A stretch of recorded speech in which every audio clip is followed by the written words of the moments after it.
वह तपस्या करने वन में चला गया। वह परमपिता परमात्मा के नाम का जप किया। जप करने से उसके पापों का क्षय हो गया। वह भगवान का पार्षद बन गया। एक दिन वह आकाश मार्ग से जा रहा था। जब वह कैलाश पर्वत के ऊपर पहुंचा तो उसने शंकर जी की जांघ पर पार्वती को बैठे हुए देखा। उसके मन में दुर्भावना ने जन्म ले लिया। वह पार्वती और शिव को संसारिक दृष्टि के काम भाव से देखने लगा। पार्वती ने उसे राक्षस होने का श्राप दे दिया। राजा चित्रकेतु वृत्रासुर बन गया। अब सुखदेव जी कहते हैं, राजन, अब मैं कश्यप जी की दूसरी पत्नी दिति से जन्म लेने वाली सनातन परंपरा का वर्णन सुनाता हूं, जिसमें भगवान के प्रिय भक्त प्रहलाद और बलि का जन्म हुआ। दिति के दो पुत्र मुख्य थे, हिरण्याक्ष और हिरण्याकश्यप। हिरण्याकश्यप के 4 पुत्र थे। इनमें सबसे छोटे थे प्रहलाद। हिरण्याकश्यप की एक पुत्री थी सिंहिका। सिंहिका का पुत्र था राहु। मौनी रूपधारी भगवान ने उसका सिर काट लिया था। हिरण्याकश्यप की एक बहन थी होलिका। प्रहलाद का पुत्र था विरोचन। विरोचन का पुत्र था बलि। बलि का पुत्र था बाणासुर। दिति के 49 पुत्र और थे, जिन्हें मरुदगण कहते हैं। अब परीक्षित जी ने सुखदेव जी से एक प्रश्न किया। इंद्र शार्थे कथम दैत्यान बदीथ विषमो यथा समय प्रिय सुहृद ब्राह्मण भूता नाम भगवान स्वयं। ये भगवान परमात्मा की दृष्टि तो एक जैसी होनी चाहिए। देवता भी उनके पुत्र हैं, राक्षस भी उनके पुत्र हैं, सज्जन भी उनके पुत्र हैं, दुष्ट भी उनके पुत्र हैं। परंतु भगवान भक्तों की रक्षा करते हैं, पापियों को मारते हैं। क्या ये भेदभाव नहीं है? सुखदेव जी बोले, राजन, भगवान ना किसी को बचाते ना किसी को मारते। सामने जाने का अर्थ है याद रखना। जो प्रभु को जितना याद करेगा वो प्रभु के सामने उतना ही चला जाएगा। जिसने भी परमात्मा का भजन किया उसे अवश्य मोक्ष की प्राप्ति हो। सुखदेव जी कहते हैं, यहां पर मुझे एक बात याद आ रही। एक बार तुम्हारे दादा युधिष्ठिर ने रासवीय यज्ञ किया। उस यज्ञ में एक प्रश्न आया, यज्ञ में सबसे पहली पूजा किसकी की जाए? तुम्हारे छोटे दादा सहदेव बोले, प्रथम पूजा की योग्य है भगवान श्री कृष्ण। उस सभा में शिशुपाल भी बैठा हुआ था। शिशुपाल ने कहा, इस गवारिया की प्रथम पूजा? ना इसके पिता का पता ना इसकी मां का पता। 4 दिन पहले गाय चराता था, युद्ध के मैदान से डरकर भाग गया, द्वारका बसा ली, तो इसकी सबसे पहले पूजा? ऐसा कहकर शिशुपाल भगवान को गाली देने लगा। सुखदेव जी कहते, परीक्षित, पांडवों के सामने कोई श्री कृष्ण को गाली दे और पांडव सहन कर जाएंगे? ऐसा हो नहीं सकता। अर्जुन ने गांडीव उठाया और शिशुपाल को मारने के लिए तैयार हुआ। श्री कृष्ण ने कहा, नहीं, इसे कोई नहीं मारेगा। जब शिशुपाल की 101 गाली हो गई, सुदर्शन चक्कर ने उसका शीश धड़ कर लगा दिया। एक परीक्षित शिशुपाल को मारा, कोई बात नहीं। परंतु जब शिशुपाल के तन में प्राणों की ज्योति निकली, वो 7 बार आकाश का भ्रमण करके प्रभु के शरीर में विलीन हो। तुम्हारे दादा युधिष्ठिर को बड़ा आश्चर्य हुआ। उनके पास में ही नारद जी बैठे हुए थे। तुम्हारे दादाजी ने नारद जी से पूछा, महाराज, भगवान को गिन गिन कर गाली देने वाला शिशुपाल भगवान के शरीर में प्रवेश कर गया। इस पापी को तो करोड़ों वर्षों तक नरक में सड़ना चाहिए था। यहां पर युधिष्ठिर को नारद जी ने एक बात कही, हे परीक्षित, तुम उसे ध्यान देकर सुनो। नारद जी कहने लगे, शिशुपाल भगवान श्री कृष्ण को गाली देता था, परंतु गाली देते समय चिंतन तो भगवान श्री कृष्ण का करता था। गाली देते समय उसकी आंखों के सामने भगवान श्री कृष्ण की झांकी रहती थी। भगवान को कोई कैसे भी याद करे, काम से, क्रोध से, भय से, द्वेष से, स्नेह से। गोपियों ने कृष्ण की उपासना काम भाव से की, शिशुपाल ने द्वेषवश की, कंस ने भय से की। भगवान को भजने की, भगवान को याद रखने की पद्धति भिन्न भिन्न है। किया सबने भगवान का भजन, इससे कोई अंतर नहीं पड़ता भगवान को किसने कैसे याद किया। अंतर है तो केवल एक है कि भगवान को सबसे अधिक किसने याद किया। भगवान को कोई भी मित्र मानकर भजता है, कोई शत्रु मानकर भजता है, कोई पति मानकर भजता है, कोई प्रेमी मानकर भजता है, कोई पुत्र मानकर भजता है, कोई मित्र मानकर भजता है। सुखदेव जी कहते हैं, परीक्षित, भगवान को जितना याद भक्त करते हैं उससे कहीं अधिक राक्षस याद करते हैं। भक्त तो कभी कभी भगवान को भूल भी जाता है, राक्षस कभी नहीं भूलते। हे राजन, नारद जी ने तुम्हारे दादा को कहा था, आप ये नहीं समझना शिशुपाल भगवान श्री कृष्ण से इसी जन्म में शत्रुता मानता है। नहीं, श्री कृष्ण से इनकी 3 जन्म की शत्रुता है। जब भगवान विष्णु रूप में थे तब हिरण्याक्ष और हिरण्याकश्यप थे। जब भगवान राम रूप में थे तब रावण और कुंभकर्ण थे। अब भगवान कृष्ण रूप में है तो शिशुपाल और दंतवक्र के रूप में। नारद जी की बात सुनकर धर्मराज युधिष्ठिर ने प्रार्थना की, है ऋषिवर, मैं विस्तार पूर्वक भक्त प्रहलाद का चरित्र सुनना चाहता हूं। परीक्षित बोले, भगवान ये प्रसंग तो मैं भी सुनना चाहता हूं। तब सुखदेव जी कहने लगे, जब 12 रूप धरकर भगवान विष्णु ने हिरण्याक्ष को मार दिया तब हिरण्याकश्यप को बहुत दुख हुआ। उसने मन में भगवान के प्रति द्वेष ठान लिया। तो सोचने लगा, यदि मुझे कहीं भी विष्णु मिल जाए मैं उससे अपने भाई की मृत्यु का बदला लूंगा। उसने अपने सेनापति को आज्ञा दी, अभी अपनी सेना को लेकर जाओ, जो लोग यज्ञ, तप, स्वाध्याय, व्रत, दान आदि कर्म कर रहे हों उन सबको जान से मारो। यज्ञ और धर्म विष्णु की जड़ है, इन्हें नष्ट कर दो। विष्णु ने मेरे प्यारे भाई को मार दिया, जब तक मैं भगवान विष्णु का गला नहीं काट दूंगा मेरे हृदय की पीड़ा शांत नहीं होगी। दैत्यों ने हिरण्याकश्यप की बात मानकर धर्मवीरू जनता को मारना शुरू कर दिया। ऋषि मुनियों के आश्रम जला दिए, प्रजा का बड़ा उत्पीड़न किया। नारद जी कहते हैं, युधिष्ठिर, हिरण्याकश्यप ने विचार किया, मैं अजय, अजर, अमर और संसार का चक्रवर्ती सम्राट बन जाऊं। यह अभिलाषा लेकर वो मंदराचल की घाटी में जाकर घोर तप करने लगा। उसके तप से ब्रह्मा जी ने प्रसन्न होकर के उसे मनिच्छित वर प्रदान कर दिया। मनिच्छित वरदान पाकर उसने सभी लोगों के राजाओं को अपने अधीन कर लिया। सम्राट बनकर वह स्वच्छंद आचरण करने लगा। हिरण्याकश्यप बहुत निर्दयी, कठोर हृदय वाला था। उसके भय से सभी देवता और दैत्य कांपते थे। वह जो चाहता था वही करता था। उसने सभी शास्त्रों की मर्यादा का उल्लंघन कर दिया।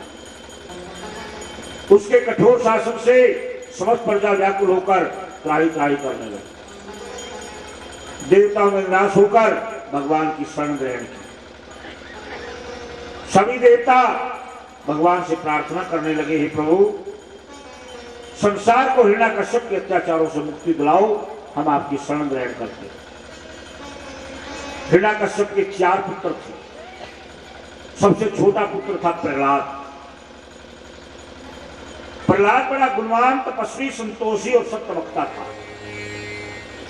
वह सभी प्राणियों का सच्चा हितैषी था। भगवान का परम भगत था। उसके मन में कोई संसारिक इच्छा नहीं थी। शरीर, इंद्रियां, मन, प्राण सब उसके बस में थे। प्रहलाद जन्म से असुर था, परंतु उसके अंदर आसुरी वृत्ति का जरा भी प्रभाव नहीं था। वह बालकपन से भगवान के ध्यान में लीन रहता था। प्रहलाद उच्च कोटि का परम भगत था। हिरण्याकश्यप ऐसे भक्त पुत्र को अपराधी बतलाकर मारना चाहता था। नारद जी कहते हैं, युधिष्ठिर शुक्राचार्य दैत्यों के गुरु थे। उनके दो पुत्र थे, षंड और अमर्क। वे दैत्य बालकों को पढ़ाया करते थे। प्रहलाद भी उन्हीं का विद्यार्थी था। परंतु जिसे परमात्मा से मिलने की लगन हो जाए, उसे संसार में कुछ भी अच्छा नहीं लगता। प्रहलाद की भी यही स्थिति थी। वह पाठशाला में शांत भाव से बैठा रहता था। हर समय उसका मन परमात्मा के चिंतन में लगा रहता था। प्रहलाद को गर्भ से ही भक्ति का रंग चढ़ गया था। भगवान से प्रहलाद की स्वाभाविक प्रीति थी। परमात्मा के अतिरिक्त उसे किसी भी वस्तु से लगाव नहीं। संडामर्क उसे राजनीति सिखाते, परंतु प्रहलाद जी उस ओर जरा सा भी ध्यान नहीं देते। एक दिन संडामर्क प्रहलाद जी को लेकर के राज्यसभा में आए। प्रहलाद जी ने अपने पिता को प्रणाम किया। पिता ने अपने पुत्र को बड़े प्यार से अपनी गोद में बैठाया और पुचकार कर पूछने लगे, बेटा तुम्हें गुरुजी ने क्या क्या पढ़ाया है? तुम्हें जो कुछ भी याद है हमें सुनाओ। प्रहलाद ने सुनाना प्रारंभ किया। पिताजी, अधोपतन के मूल कारण इस घर को अंधियारे कुएं के समान त्याग कर वन में चले जाना चाहिए। वहां एकांत बैठ करके भगवान का भजन करना चाहिए। ये जीव का सर्वश्रेष्ठ कार्य है। मरे अनेक जन्मों का मुझे अनुभव है, न जाने में कितनी बार क्या क्या बना। कई बार मैं कीट बना सड़क सड़क कर चलता था, कभी मैं बिच्छू सांप बना, देख दशा मेरी थी क्या। कुत्ता घोड़ा ऊंट बना, गाय भैंस बना था मैं, चमगादड़ सुअर और उल्लू बगुला था, कौवा था मैं। बड़ा गंदगी में रोता था, भूल गया था हर का नाम। प्रभु की कृपा हुई पिताजी, अब तो पालू ऊंचा। हाँ हे पिताजी, ये जीव जो है विभू से विभक्त होकर के, प्रभु से अलग होकर के लौकिक सुख में लीन हो गया, परंतु यह तृप्त है। क्योंकि तृप्ति भोग से नहीं, त्याग से होती है। भोग से रोग और त्याग से योग। यह प्रत्येक जीव दुखी है। संसार दुखों का सागर है। जब पाप पुण्य बराबर होते हैं तब मानव की देह प्राप्त होती है। जैसे पुण्य भोगना पड़ता है, वैसे ही पाप भोगना पड़ता है। संसार परिवर्तनशील है, ये प्रतिक्षण बदलता रहता है। इस संसार में कपट ही कपट है, स्वार्थ ही स्वार्थ है। जमाना मतलब का यार देखा और नैनों से अपनी निहार देखा। प्रहलाद जी अपने पिता को समझा रहे हैं कि जमाना मतलब का यार देखा और नैनों से अपनी निहार देखा। उधारी लेते समय वो हमने मिन्नत करते हजार देखा। ये आपको भी अनुभव होगा, ये सबका अनुभव है।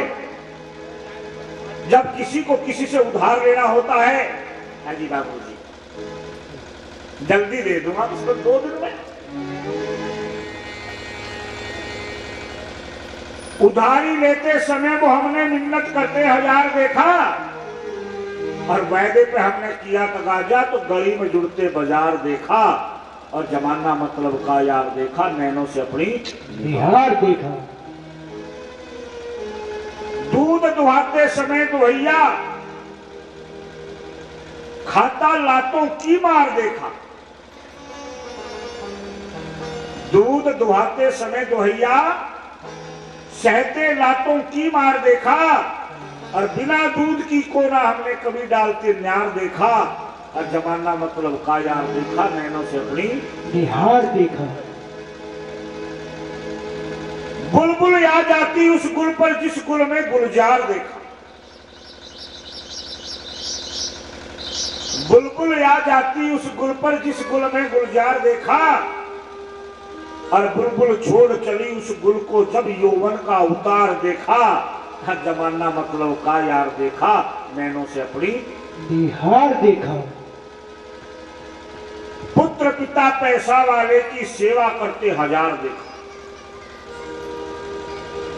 पुत्र पिता पैसे वाले की सेवा करते हजार देखा और दीन पिता की पुत्र हमने मिट्टी करते खवार देखा और जमाना मतलब का यार देखा, नैनों से हमने निहार देखा।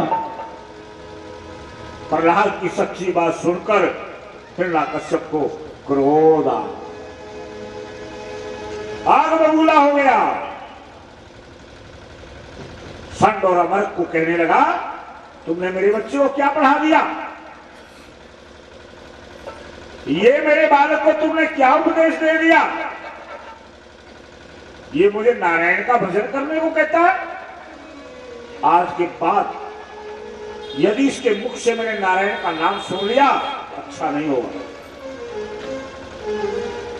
संड और अमरक बोले, हमने कभी भी इसको ऐसी शिक्षा नहीं दी। तब हिरण्यकश्यप बोले, देखो देवता लोग मुझसे डरते हैं, वे सूक्ष्म रूप धारण करके विष्णु का प्रचार करते हैं, इसलिए सावधान रहना। संडमर्क ने विद्यालय में आकर प्रहलाद से कहा, हमने तो तुझे ये बात नहीं पढ़ाई, फिर तुम अपने पिता के सामने ये सब कैसे बोले? प्रहलाद बोले, गुरुजी जीव किसी के कहने से भक्ति नहीं करता। भक्ति का रंग प्रभु की कृपा से चढ़ता है। जब हरि की कृपा होती है तब संत का संग मिलता है। अब मोई भा भरोस हनुमंता, बिन हरि कृपा मिले नहीं संता। संत तो जब मिलते हैं जब भगवान की कृपा होती है, और जब भगवान की कृपा नहीं होती ना तब संत के वेश में ठग मिलते हैं। जब परमात्मा की कृपा होगी तभी संत मिलेंगे। प्रहलाद का मन परमात्मा से जुड़ा हुआ था। एक दिन फिर दोबारा हिरण्यकश्यप ने प्रहलाद जी से पूछा, बेटा तुमने अपने गुरुजी से जो शिक्षा पाई है उसे मुझे सुना। प्रहलाद कहने लगे, पिताजी भक्ति 9 प्रकार की होती है, हम इसे नवधा भक्ति कहते हैं। भागवत में लिखा है, स्वर्णम कीर्तनम विष्णु सुवर्णम पाद सेवनम अर्चनम वंदनम दास्यम सख्यम आत्मनिवेदनम। प्रहलाद की बात सुनकर हिरण्यकश्यप के क्रोध की कोई सीमा नहीं। उसने प्रहलाद को मारने का प्रयत्न किया। तब शुक्राचार्य के पुत्र संडमर्क बोले, कोई बात नहीं, बच्चा है, बड़े होकर बुद्धि में सुधार आ जाएगा, हम इसे धर्म का उपदेश सुनाते हैं। संडमर्क ने बहुत प्रयत्न किया। प्रहलाद सदैव सेवक की भांति नम्रता पूर्वक रहते थे। वे परम ज्ञानी थे, उन्हें संडमर्क की बात अच्छी नहीं लगी। हिरण्यकश्यप प्रहलाद को मारना चाहते। उसने प्रहलाद को जल में फेंका, आग में फेंका, हाथी के नीचे डाला, जेल में भूखा रखा, परंतु प्रहलाद को पता ही नहीं चला भय क्या चीज होती है। हिरण्यकश्यप बहुत चिंतित हो गया। इस दिन प्रहलाद ने अपने सहपाठी दैत्य बालकों को अपने पास बुलाकर बैठाया और हंसते हुए मधुर वाणी में सत्य उपदेश सुनाया, यानी सनातन धर्म का उपदेश सुनाया। हम बोलते हैं ना सनातन धर्म की जय। क्या है सनातन धर्म?